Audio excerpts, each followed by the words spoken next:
Hi hello friends, welcome back to my channel. Friends, ఎవరైనా మన ఛానల్ని ఫస్ట్ టైం చూస్తున్నట్లయితే తప్పకుండా సబ్స్క్రైబ్ చేసుకోండి ఫ్రెండ్స్. అలాగే పక్కనే ఉన్న బెల్ ఐకాన్ని క్లిక్ చేసి ఆల్ అనే ఆప్షన్ని సెలెక్ట్ చేసేసుకోండి. ఇక ఈరోజు స్టోరీలోకి వెళ్ళినట్టయితే, ధీరజ్ ప్రేమల మధ్య పెరుగుతున్న దూరం.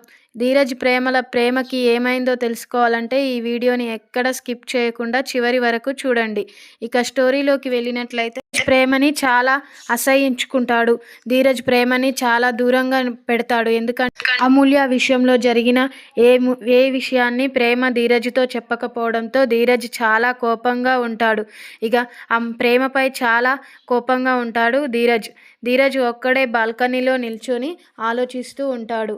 అప్పుడు అక్కడికి ప్రేమ వెళ్ళి, ఏరా ధీరజ్, నీ ఒక్కడివే ఇక్కడ ఏం చేస్తున్నావు అంటుంది. ప్రేమ, నువ్వు నాతో మాట్లాడకు ప్రేమ, నిన్ను చూస్తే నాకు కోపం వస్తుంది. నువ్వు నాకు ఒక్క మాట అయినా చెప్పకుండా ఇంత అన్యాయం చేస్తావా అమూల్య విషయంలో అని అంటాడు ధీరజ్. అప్పుడు ప్రేమ, రే, నీవు ఎందుకు అలా మాట్లాడుతున్నావురా? నాకు కూడా చెప్పాలనే ఉంది, కానీ పరిస్థితులు అలా ఉన్నాయి. అప్పుడు మన మామయ్య గారి పరిస్థితి, మన ఇంట్లో పరిస్థితి బాగాలేకపోవడంతో నిన్ను ఆగిపోయాను అని అంటుంది ప్రేమ. ధీరజ్, అప్పుడు కాకపోతే ఆ తర్వాతనైనా నీకు చెప్పాలనిపించలేదా అని ధీరజ్ కోపంగా అంటాడు. అప్పుడు నీకు నిజంగా చెప్పాలనిపించలేదా ప్రేమ? ఒక్కసారి అయినా నాకు చెప్పాలని ఎందుకు అనిపించలేదు అని అంటాడు ధీరజ్. నీకు నాలా నిజంగా ప్రేమించే వాళ్ళ మనసు అర్థం కాదులే. ఆ కళ్యాణ్ వాడిలాగా మోసం చేసే వాళ్ళే నీకు నచ్చుతారు. అయినా నేను నీ మెడలో తాళి కట్టి నిన్ను ప్రేమించి పెద్ద తప్పు చేశాను. మా వాళ్ళు వద్దని అన్నా నిన్ను ఇంటికి తీసుకొచ్చినందుకు నాకు తగిన శాస్తి చేశావు. తగిన శాస్తి జరిగింది. నువ్వు ఇప్పుడు కాకపోతే ఆ తర్వాతనైనా నాతో చెప్పాల్సింది, అమూల్య గురించి చెప్పవలసింది. అయినా నీవు ఒక్కదానివే అలా ఎలా నిర్ణయం తీసుకుంటావు ప్రేమ? నీ మెడలో నీవే తాళి కట్టుకొని రా అమూల్య అని నువ్వు ఒక్కదానివే ఎందుకు అలా అంత పెద్ద నిర్ణయం తీసుకున్నావు అని ధీరజ్ ప్రేమని గట్టిగా అడుగుతాడు.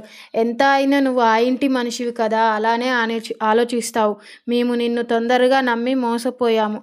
నాకు ఇలా జరగవలసిందే అంటాడు ధీరజ్. ఇక ప్రేమ అయితే చాలా బాధపడుతుంది. రే, నేను ఆ రోజు అలా చేయకపోతే మన అమూల్య క్యారెక్టర్పై పెద్ద మచ్చ పడేది. దాంతో మన కుటుంబం పరువు అంతా పోయేది. అప్పుడు నేను అలా ఆలోచించాను. ఆ క్షణం నాకు అలా అనిపించింది, నేను అలా చేశాను అని అంటుంది ప్రేమ. అప్పుడు వెంటనే ధీరజ్, ఆపు నీ నాటకాలు, ఇక చాలులే నీ వేషాలు అని అంటాడు ధీరజ్. ఇక ఈ మాటలు అన్నీ దూరంగా నుంచి గమనిస్తున్న నర్మద చాలా బాధపడుతుంది. ఇక ప్రేమ అయితే, ఇక ఈ ధీరజ్ గాడు నేను ఏం చెప్పినా నమ్మేలా లేడు. ఇక నన్ను ఈ ఇంటి మనిషిగా చూస్తలేడు. వీడు నన్ను అర్థం చేసుకుంది ఇంతేనా అని చాలా బాధపడుతూ ఏడుస్తూ ఉంటుంది. ఇంతలో అక్కడికి నర్మద వచ్చి, ఏంటి ధీరజ్, నువ్వు ప్రేమని అలా అంటున్నావు? ఇక ఈరోజు ప్రేమ అయితే అమూల్యని అలా చేయమనడం వల్ల మన మామయ్య గారి ప్రాణాలను మనం ప్రాణాలతో చూస్తున్నాం. లేకపోతే ఆ క్షణంలో ఏం జరిగేదో తెలుసా? ఏంటి వదిన, నువ్వు కూడా అలా మాట్లాడుతున్నావు? అసలు మా నాన్నగారికి గుండెపోటు రావడానికి కారణమే ఆ విశ్వగాన్ని అమూల్య పెళ్లి చేసుకోవడం. మరి దానికి కారణం ఎవరో చెప్పు, నువ్వే చెప్పు. దానికి కారణం ప్రేమేగా అని అంటాడు ధీరజ్. పదే పదే అదే మాటలు, అలా మాట్లాడతావు, ప్రేమని అలా బాధ పెడతావెందుకు ధీరజ్? అసలు ప్రేమ ఏ పరిస్థితిలో అలా చేయవలసి వచ్చిందో, దానికి కారణం ఏమిటో తెలుసుకోవా? అసలు ఆ రోజు అలా చేసి ఉండకపోతే మన పలానా రామరాజు గారి అమ్మాయి పెళ్ళికి ముందే ఎవరితో లేచిపోయింది అని నాలుగు మాటలు అనేవారు. దానితో మన కుటుంబం పరువు ఏమయ్యేది? మన నాన్నగారి ఆరోగ్యం ఎలా ఉండేదో ఊహించుకో. నీవు ఎప్పుడు ఆవేశంలో ఇప్పుడు చాలా ఆవేశంలో ఉన్నావు ధీరజ్ అని నర్మద అంటుంది. అప్పుడు ప్రేమ, అసలు తప్పు నేనే చేశానక్క. ఈ విషయం ఒక ధీరజ్తోనైనా చెప్పి ఉంటే బాగుండేది. ఇంకా వాడికి నాపై ఈ కోపం వచ్చేది కాదు. ఇక ఇంట్లో నుంచి నేను బయటికి పోతేనైనా వాడు నాపై కోపాన్ని తగ్గించుకుంటాడేమో, మీరు ప్రశాంతంగా ఉంటారేమో అని ఏడుస్తూ ప్రేమ వెళ్తూ ఉంటే, ఏంటి ప్రేమ అలా అంటావు? ధీరజ్ అంటే ఏదో ఆవేశంలో ఉన్నాడు అనుకున్నాను, కానీ మరి నువ్వు నువ్వెందుకు అలాంటి నిర్ణయం తీసుకుంటున్నావు? ఈరోజు కాకపోతే రేపు ధీరజ్ నీతో మాట్లాడుతాడు. నువ్వు అలాంటి పిచ్చి పిచ్చి నిర్ణయాలు తీసుకోకు అని అంటుంది నర్మద. లేదు లేదు అక్క, వాడి మాటలకు నేను చాలా బాధపడ్డాను. వాడు ఇంకా నన్ను ఆ ఇంటి మనిషిగానే పరిగణిస్తున్నాడు. ఇక వాడన్న మాటలకు నేను చాలా బాధపడ్డాను నర్మద అక్క. ఇక నాకేం చేయాలో అర్థం కావట్లేదు. ఇక నేను ఈ ఇంట్లో నుంచి వెళ్తేనైనా వాడు మారుతాడేమో అని ప్రేమ చాలా బాధపడుతూ ఉంటుంది నర్మదతో చెప్పుకుంటూ. ఇక ఇటు వెళ్ళినట్లయితే సేనాపతి భార్య రేవతి, ఈ భద్రావతి సేనాపతి ఇద్దరూ కలిసి నా పిల్లల జీవితాలు ఆగం చేస్తున్నారు. పగలు ప్రతీకారాలు అంటూ వాళ్ళ జీవితాలను నాశనం చేస్తున్నారు. ఇక విశ్వగాడు అయినా ఆ అమూల్యని పెళ్లి చేసుకొని సంతోషంగా ఉంటాడు అని అనుకుంటే వాడు కూడా అలానే చేశాడు. ఇక ఈ భద్రావతి నా పిల్లల జీవితాలు ఏం చేయనుందో తలుచుకుంటేనే నాకు భయం వేస్తుంది అని అనుకుంటూ రేవతి చాలా బాధపడుతూ ఉంటుంది.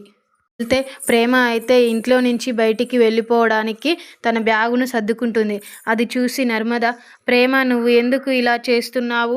నేను నిన్ను కొద్దిగా ఓర్చుకొని కొద్దిగా ఓపికగా ఉండు, అన్నీ సర్దుకుంటాయిలే అని చెప్పానుగా.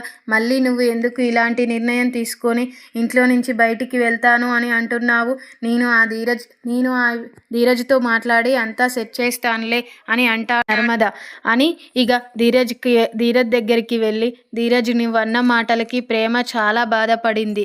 ఇంట్లో నుంచి వెళ్ళిపోవాలని నిర్ణయం తీసుకుంది. నువ్వెందుకు అలా తొందరపడి ప్రేమని అలా తిట్టావు అని నర్మద అనడంతో, ఏంటి వదినా నువ్వు కూడా ఆ ప్రేమ వైపే మాట్లాడుతున్నావు?